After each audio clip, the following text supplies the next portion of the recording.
उधर दूसरी तरफ ठाकुर गुड्डन प्रताप सिंह के आदमी हर तरफ इलाक्षी को ढूंढ ढूंढ कर परेशान हो गए थे। पर हाँ, उन्हें किसी तरह से उस घर का पता चल गया था जहां पिछली रात इलाक्षी छिपी हुई थी। वो एक मामूली सी बस्ती थी जहां एक घर से रोने, चीखने, चिल्लाने की आवाजें आ रही थी।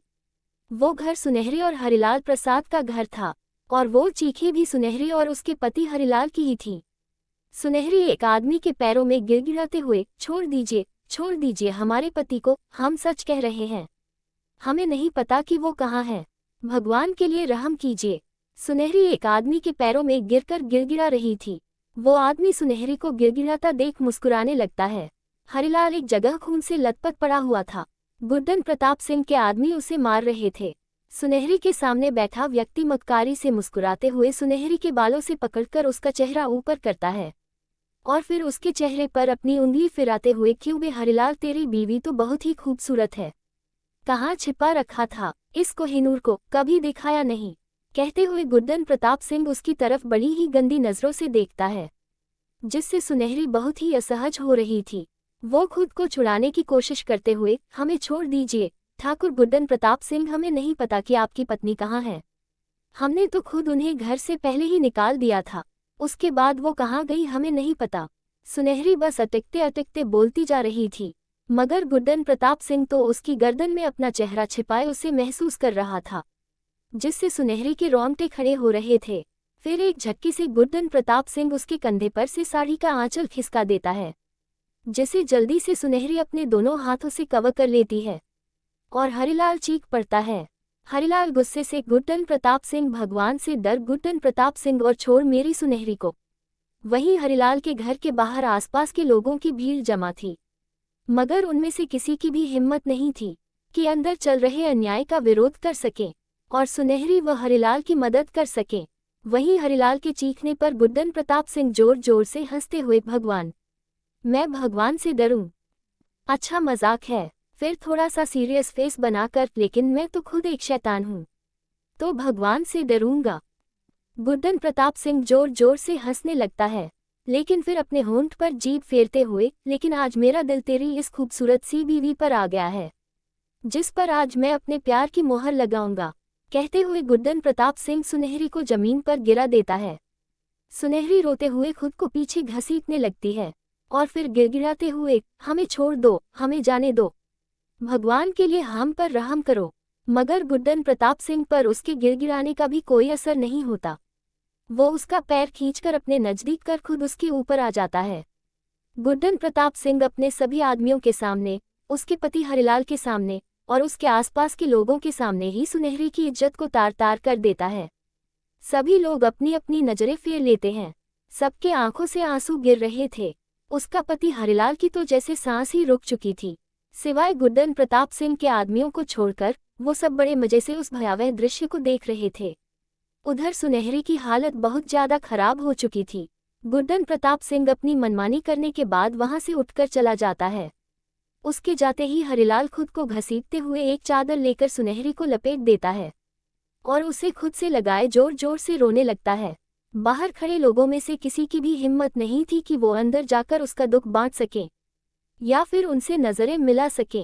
उधर दूसरी तरफ मुंबई में उस औरत की कार एक बड़े से बंगले के बाहर आकर रुकी। बंगला क्या महल था। एक बड़े से लोहे के गेट से होते हुए उनकी गाड़ी अंदर की तरफ बढ़ रही थी। गेट के अंदर से भी चौड़ा रास्ता जाता था, जिसके अगल बगल आमने सामने एक बड़े से स्टैचू रखे हुए थे, जिसमें परियों का प्रतिबिंब बना हुआ था और उसी रास्ते से उनकी गाड़ी आगे बढ़ रही थी, जिसे देख इलाक्षी की आंखें हैरानी से बड़ी होती जा रही थी।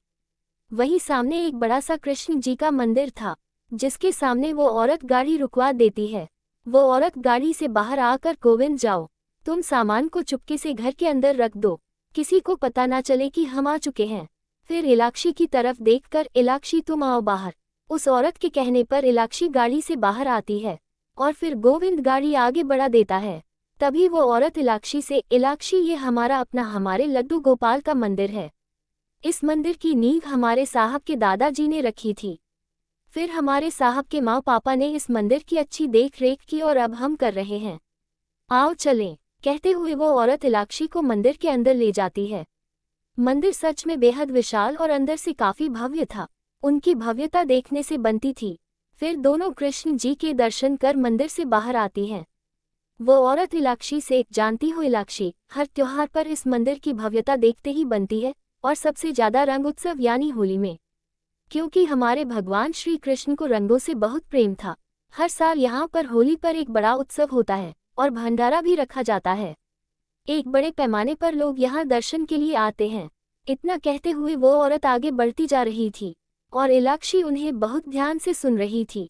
मंदिर से निकलते ही दाईं तरफ एक बहुत बड़ा लॉन था, जहाँ फूलों, पेड़ पौधों की भरमार थी, जिसकी सुंदरता देखते ही बनती थी। इलाक्षी की उस लॉन और उसकी खूबसूरती को देखते ही उसकी आंखें हैरानी से बड़ी हो गई। उस लॉन में भी बैठने की काफी अच्छी व्यवस्था की गई थी। उस समय वहां का वातावरण और वहां पर चलती हवाएं मन को असीम शांति और सुकून पहुंचा रहे थे। फिर वो औरत इलाक्षी से, आओ चलो, वहां पर कुछ देर बैठते हैं। तो इलाक्षी सिर हिलाकर उनके पीछे चल पड़ती है। वो भी वहां कुछ देर बैठना चाहती थी। फिर वो दोनों आकर वही लॉन में एक जगह बैठ गई, लेकिन इलाक्षी अब भी बस उस लॉन की तरफ ही देख रही थी। वो औरत इलाक्षी की नज़रों का पीछा करते हुए मुस्कुरा देती है। फिर मुस्कुराते हुए इलाक्षी की तरफ देखकर, पसंद आए ये जगह? इलाक्षी भी उनकी तरफ देखते हुए, जी बहुत, यहाँ कितनी शांति है, कोई शोर नहीं, कोई चिंता नहीं, बस सुकून है, जो मन को भी काफी अच्छा लग रहा है। इलाक्षी की बातें सुनकर वो औरत भी मुस्कुराते हुए, हमें भी ये जगह काफी पसंद है। हमें अक्सर यहाँ आकर कुछ देर बैठना पसंद है। कुछ देर यही समय बिताने से बहुत शांति मिलती है। मगर हमारे जो साहब हैं ना, वो अक्सर इस चीज पर खींच जाया करते हैं। कहते हैं, सुनिधि जी आपको तो हर चीज पसंद है सिवाय हमारे। आपके पास हमारे लिए कभी जल्दी वक्त नहीं मिलता। आपके लिए, आपके राधा कृष्ण और लड्डू गोपाल, फिर ये लॉन और यहाँ के पेड़ पौधों और फूलों तक से आपको प्यार है। और उसके बाद आपके बच्चे, और फिर कहीं जाकर हमारा नंबर आता है। उस औरत के इतना कहते ही पीछे से एक आवाज आती है, हम आज भी यही कहते हैं सुनिधि जी, और देखिए हमारी बातों में कितनी सच्चाई है। दोनों ही उस आवाज की तरफ पलटकर देखती है, तो वहां सुनिधि जी की तरफ देखते हुए एक व्यक्ति खड़ा था। सुनिधि जी अपनी जगह से उठते हुए, साहब आपको कैसे पता चला कि हम आ गए हैं?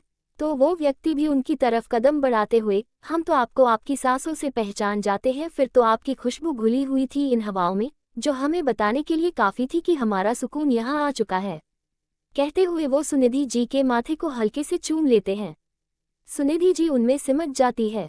फिर वो व्यक्ति शिकायत करते हुए, एक आप हैं जो हमें इतना तड़पाती हैं। आपके लिए हम सबसे आखिरी नंबर पर आते हैं। तभी तो देखिए यहाँ आते ही सबसे पहले आप अपने लड्डू गोपाल के दर्शन करने के लिए आ गई, और फिर यहाँ लॉन में आकर बैठ गई। हमारा क्या है, आपने तो हमारे बारे में सोचा भी नहीं।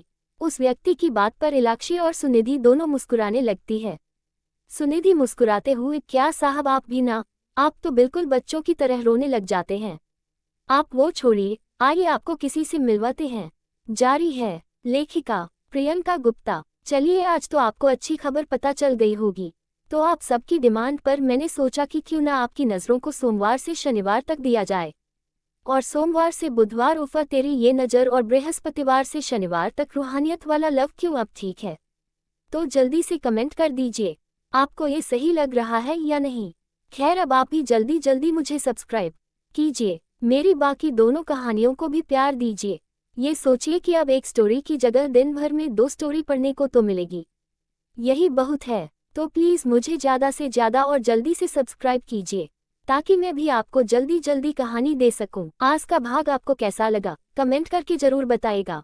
तो मिलते हैं अगले भाग में, और जिन लोगों ने मुझे सब्सक्राइब नहीं किया है अभी कर लीजिए, ताकि आपको मेरी कहानियों के नोटिफिकेशन सबसे पहले मिल सकें। Thanks for watching.